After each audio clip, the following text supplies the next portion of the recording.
میرے نبی نے فرمایا کہ جب لوگ جنت میں جا رہے ہوں گے، اویس بھی جا رہا ہوگا، دروازے کے قریب اللہ فرمائیں گے باقی سب کو جانے دو، اویس کو روک لو۔ تو وہ اویس پریشان ہو جائیں گے کہ بوئے پہ آتے کیوں رکاوٹ بن گئی، دروازے پہ آ کے کیا رکاوٹ ہو گئی؟ تو وہ کہیں گے یا اللہ آپ نے مجھے کیوں روکا ہے؟ تو اللہ تعالیٰ فرمائیں گے پیچھے دیکھو۔ پیچھے دیکھیں گے تو جہنم کے لوگ کھڑے ہوں گے، مجرم۔ کہیں گے اویس تو نے مجھے خوش کیا ماں کی خدمت کر۔ کیا کہا؟ ماں کی خدمت کر کے۔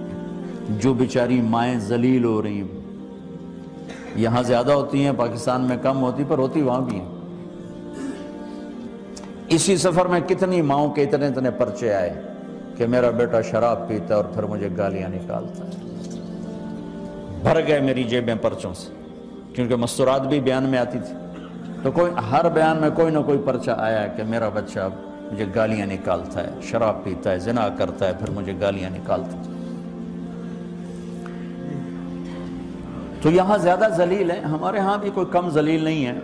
کوئی قسمت والی ماں ہے جس کو فرما بردار اولاد ملتی ہے، تو اللہ فرمائیں گے اویس تو نے مجھے بہت خوش کیا ماں کی خدمت۔ دیکھیے جہنم کے لوگ کھڑے ہیں، تو انگلی کا اشارہ کرتا جا، اللہ جدھر جدھر تیری انگلی کا اشارہ ہوگا ادھر ادھر لوگوں کو جہنم سے نکال کے جنت میں ڈال دے۔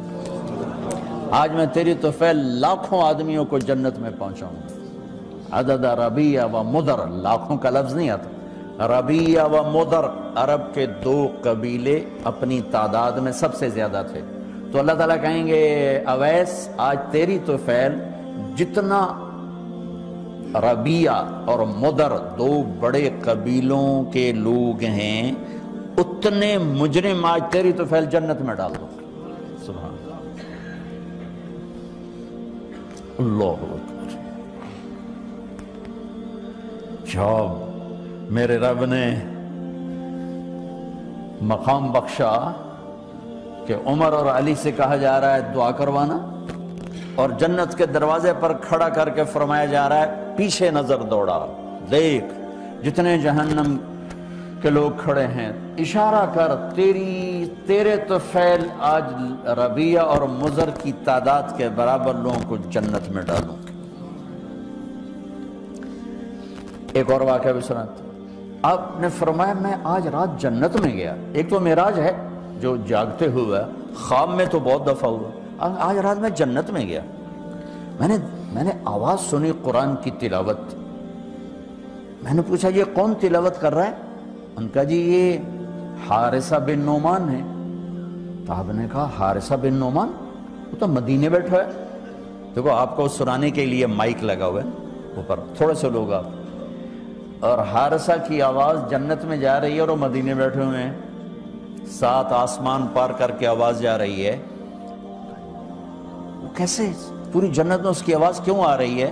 کہ یا رسول اللہ انہوں نے ماں کی ایسی خدمت کی ہے کہ اللہ تعالیٰ نے خوش ہو کر کہا ہے حارثہ جب قرآن پڑھے ساری جنت کو سناؤ، ساری جنت کو سناؤ۔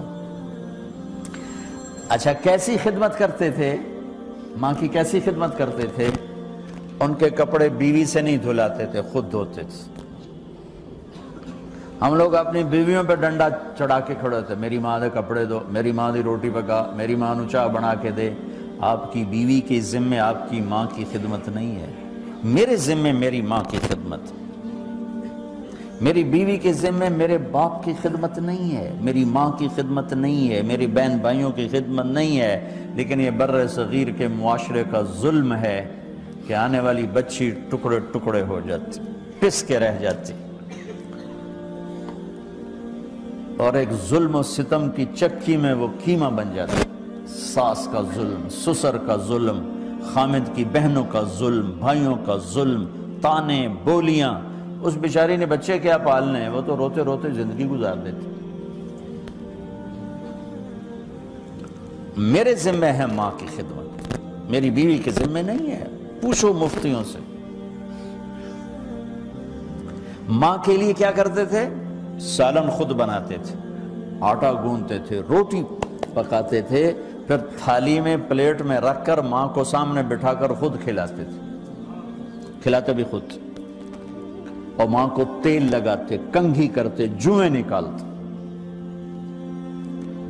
اور کبھی اماں کوئی کام کہہ دیتی اور سمجھ میں نہیں آیا تو یہ نہیں کہتے تھے ماں جی کیا کیا جائے، اپنی بیوی کو باہر بلا کر کہتے ماں جی نے کیا کہا ہے مجھے سمجھ میں نہیں آیا۔